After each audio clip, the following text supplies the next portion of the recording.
कल ईरान का strategic brain doctor Ali लारंजानी उनकी शहादत हुई है, लेकिन इसमें मिस्ट्री है एक कि वो अपने बंकर में शहादत नहीं हुई, एक प्राइवेट अपार्टमेंट के अंदर शहीद किया गया। लेकिन इसके पीछे सारी चीज़ क्या है? जितने हमारे एनालिस्ट बैठ के उसको एनालाइज कर रहे हैं वो ग्राउंड पे स्पाइस की बात कर रहे हैं, मोसाद के ऑन ग्राउंड एजेंट्स की बात कर रहे हैं, लेकिन वो भूल गए हैं कि जो मैंने आपको अपनी एक पुरानी वीडियो में जिसमें आयतुल्लाह खमेनाई साहब को जो है वो टारगेट किया गया था, उसमें किस तरह से टेक्नोलॉजी यूज़ हुई थी, वो सब जो है वो ओवरसी कर रहे हैं। आज मैं फिर एक आपके सामने एक हाइपोथेसिस एनालिसिस करने लगा कि जिसमें मेवन यूएस का जो प्रोजेक्ट है और इसराइल का वेयर्स माय डैडी प्रोजेक्ट है, और साथ में जो आईपी कैमराज हैं तेहरान में, इन सब को मिला के एक हाइपोथेसिस आपके सामने रखने लगा हूँ कि दिस इज़ अ पॉसिबिलिटी जिस तरह से उनको ट्रेस करके टारगेट किया गया। तो चलते हैं अपने वीडियो की तरफ, लेकिन उससे पहले हमेशा की तरह रिक्वेस्ट कि प्लीज़ चैनल को सब्सक्राइब करें, और अगर हाइपोथेसिस अच्छा लगे या दिल को लगे तो लाइक एंड शेयर करें। तो चलते हैं जी अपने पार्ट 1 की तरफ। सबसे पहले हम डिस्कस करेंगे project Maven. According to Financial Times और फोरेंसिक रिपोर्ट्स जो कि AIPC 2026 हैं, यूएस का जो प्रोजेक्ट मेवन है वो इवॉल्व हो चुका है। ये बेसिकली प्रोजेक्ट मेवन करता क्या है? ये थाउजेंड्स ऑफ लाइव वीडियोस को एनालाइज करता है और टारगेट्स को, गिवन टारगेट्स को आइडेंटिफाई करता है।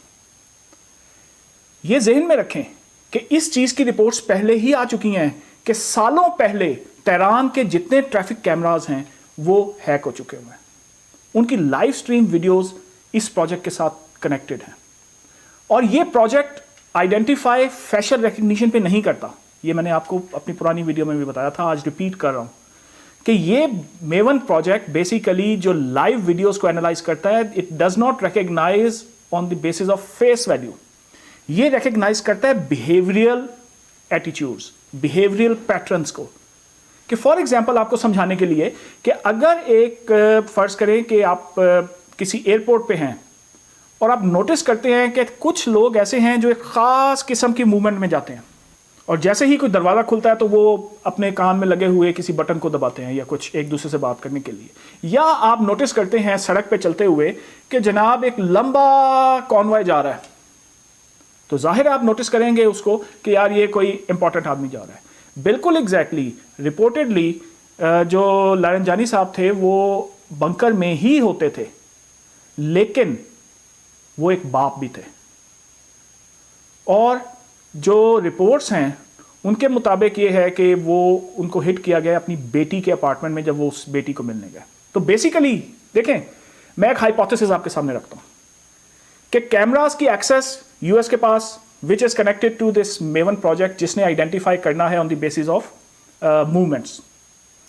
उस प्रोजेक्ट को बहुत अच्छी तरह पता है कि लारंजानी साहब का जब कॉन्वॉय जाता है तो उसके जो सिक्योरिटी एस्कॉर्ट्स हैं वो उससे कितने फासले पे रहते हैं। जाहिर है वो चलते हुए होंगे जब, तो साथ मोबाइल जैमर्स भी चलते होंगे। तो वो कौन है जो बंकर में से निकल के एक ख़ास किस्म के उसी पैटर्न पे वो मूव कर रहा है जिस पैटर्न पे अली लारंजानी साहब का कॉन्वॉय मूव करता है। वो उसके मुख्तलिफ पैटर्न्स को आइडेंटिफाई करने के मुख्तलिफ इंडिकेटर्स हो सकते हैं, और वो चलता जो है वो उस इलाके में, उस डिस्ट्रिक्ट में पहुंच जाता है जहां पे उनकी बेटी का अपार्टमेंट है, और उस बेटी के अपार्टमेंट पे जाके गाड़ी रुक जाती है। यहां तक मेवन ने आइडेंटिफाई कर लिया कि हु बेसिकली दो चीजें होती है ना किसी को भी हिट करने में, कि आपने किसको हिट करना है और कब हिट करना है। तो पार्डेक डिस्ट्रिक्ट है जहां पे उनकी बेटी रिहाइश पजीर थी, तो वहां पे जब उस अपार्टमेंट में पहुंचा, उस अपार्टमेंट में पहले ही वेयर्स डैडी फर्ज करें काम कर रहा है, जिसमें उसके कोऑर्डिनेट्स, उसका एड्रेस और वो वहाँ पे किसका घर है, उसका क्या रिलेशनशिप है टारगेट के साथ, ये सब कुछ उसको पहले से पता है।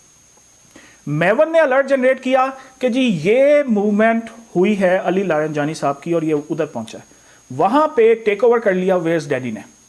ये सब एक हाइपोथेसिस है, सोचें इसमें क्या जरूरत है कि आप ग्राउंड पे स्पाइस भेजें, ग्राउंड पे एजेंट्स रखें, जब आपके पास टेक्नोलॉजी है। اب ویئرز ڈیڈی سسٹم کو گھر کی لوکیشن پتہ ہے اور پتہ ہے کہ یہ فیملی اپارٹمنٹ ہے, بیٹی کا اپارٹمنٹ ہے, اور وہاں پہ اچھا اب یہ دیکھیں اس نے ڈیسائیڈ کرنا ہے یا اس نے الرٹ جنریٹ کرنا ہے کہ وین ٹو اٹیک. اس کو کوئی ضرورت نہیں ہے کہ وہ بنکر میں بلینز ڈالر جس کے اوپر خرچ کر کے ایک بام پروف بنکر بنایا, ادھر کیوں ٹارگٹ کرے جہاں پہ کل کرنے کے پاسبلٹیز یا پروبیبلٹی کم ہے. وہ سافٹ ٹارگٹ کیوں نہ کرے, کیونکہ اے آئی کو پتا ہے کہ ہیومن بیہیویئر کیا ہوتا ہے. وہ جتنی بھی اپنی سیکیورٹی رکھے گا آخر اس کے فیملی کمٹمنٹس, فیملی ایشوز, باپ کا بیٹی سے پیار ہونا, یہ سب اس کو پہلے سے فیڈ کیا ہوا ہے. آخر وہ کسی ٹائم پہ اس نے ایکسپلائٹ ہونا ہی ہونا. اور یہی ہوا میرے ہائپوتھیسس میں کہ وہ اس نے ٹارگٹ کیا کہ جب وہ بیٹی کے اپارٹمنٹ میں تھا, کیونکہ جب فیملی میٹنگز ہو رہی ہوتی ہیں تو اس ٹائم ادروائز سیکیورٹی اس کمپاؤنڈ کی جو ہے وہ, یا اس جگہ کی یا اس اپارٹمنٹ کے اندر کی سیکیورٹی ظاہر ہے اس لیول پہ نہیں ہوتی جو باہر سڑک پہ اس کو سیکیورٹی دی جاتی ہے, کیونکہ وہ اپنا فیملی ٹائم گزار رہا ہے. وہیں پہ اس جو ویئرز ڈیڈی سسٹم نے الرٹ جنریٹ کیا اپنے واپس اسرائیل ایئر فورس کو کہ جناب ٹارگٹ جو ہے وہ سافٹ ٹارگٹ پہ پہنچ گیا, یہاں پہ ہم اس کو سافٹلی ٹارگٹ کر سکتے ہیں. اور یہی وہ ایگزیکٹلی ٹائم تھا جب ان کو ٹارگٹ کیا گیا. اب ذرا آ جائیں اس کی, میں اپنے ہائپوتھیسس کو ایک اور طرح سے ثابت کرنے کی کوشش کرتا ہوں. رپورٹس یہ بھی ہیں کہ علی لارنجانی صاحب کے ساتھ ان کا بیٹا بھی شہید ہوا ہے, اور وہ صرف بیٹا نہیں تھا, وہ ان کا چیف آف سٹاف بھی تھا. اب چیف آف سٹاف اور کمانڈر کسی فرنٹ لائن پہ نہیں اکٹھے ہو رہے, کسی میٹنگ روم میں اکٹھے نہیں جا رہے, وہ جا رہے ہیں اپنے فیملی میں کے گھر, وہ اپنے بھائی کے گھر, وہ اپنی بیٹی کے گھر, جہاں پہ ظاہر ہے ان کی کوئی فیملی کمٹمنٹس ہوں گی, کوئی فیملی ایشوز ہو سکتے ہیں, کچھ بھی ہو سکتا ہے جس کی ابھی تک کوئی رپورٹس نہیں آئی بہرحال کہ وہ کیوں گئے, لیکن سپوزڈلی وہ ان کو ملنے گئے اپنی بیٹی کو. تو وہاں پہ ان کے دونوں ٹارگٹ اچیو ہو رہے تھے کہ باپ اور بیٹا, کمانڈر اور اس کا چیف آف سٹاف, دونوں ٹارگٹ ہو گئے تھے. سو اس پہ ٹارگٹ میں سب سے جو بڑی اچیومنٹ اسرائیل اور یو ایس نے لی ہے وہ یہ ہے کہ اس ٹائم علی لارنجانی صاحب کو سمجھا جا رہا تھا کہ ساری کمانڈ اینڈ کنٹرول ان کے پاس ہے. He was considered to be most powerful person in Iran. اب ان کو ٹارگٹ کرنے کے بعد, ان کو شہید کرنے کے بعد نیچرلی ایک جو ہے وہ فریگمنٹیشن ہو سکتی ہے اس کی کمانڈ اینڈ پوسٹ کے اندر, تو انہوں نے تو اپنا ٹارگٹ اچیو کر لیا. لیکن 2026 میں ان ٹیکنالوجیز, ان ایجنٹک اے آئیز, ان اے آئی سافٹ ویئرز, اس سائبر وارفیئر کے بعد میری ریکویسٹ یہ ہے اپنے انالسٹ سے جو ہر وقت کر رہے ہوتے ہیں, جو یہ ڈھونڈنے کی کوشش کر رہے ہیں کہ جی گراؤنڈ پہ بندہ کون تھا جس نے یہ انفارمیشن دی, وہ اس بندے کو نہ ڈھونڈیں. یہ میں ریفرنسز دے رہا ہوں, آپ اسکرین پہ دیکھ رہے ہیں, ان پہ جا کے اس کے اوپر تھوڑی سی ریسرچ کریں. اینڈ آئی ہوپ کہ ایرانینس کو, ان کی جو بھی سیکیورٹی ایجنسیز ہیں, ان کو یہ چیزیں پتہ چل چکی ہوں گی اب تک, یا چل جائیں گی, یا وہ اس پہ کام کر رہے ہوں گے. لیکن پلیز فار گاڈ سیک, میری سارے کچھ میں, میری ہر ویڈیو میں ریکویسٹ یہ ہوتی ہے کہ do not forget cyber warfare, do not leave it alone.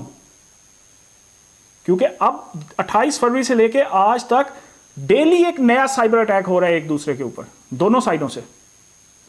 اور کائنیٹک جو ہے جس کو ہم کہتے ہیں میزائل لگے, وہ میزائل کے پیچھے لگنے کے پیچھے بھی یہی اے آئی ہے. میں نے آپ کو کل بھی اپنی ویڈیو میں بتایا تھا. تو viewers, I leave it to you. میں نے جو اپنا ہائپوتھیسس دیا آپ کو, I leave it to you to comment on it.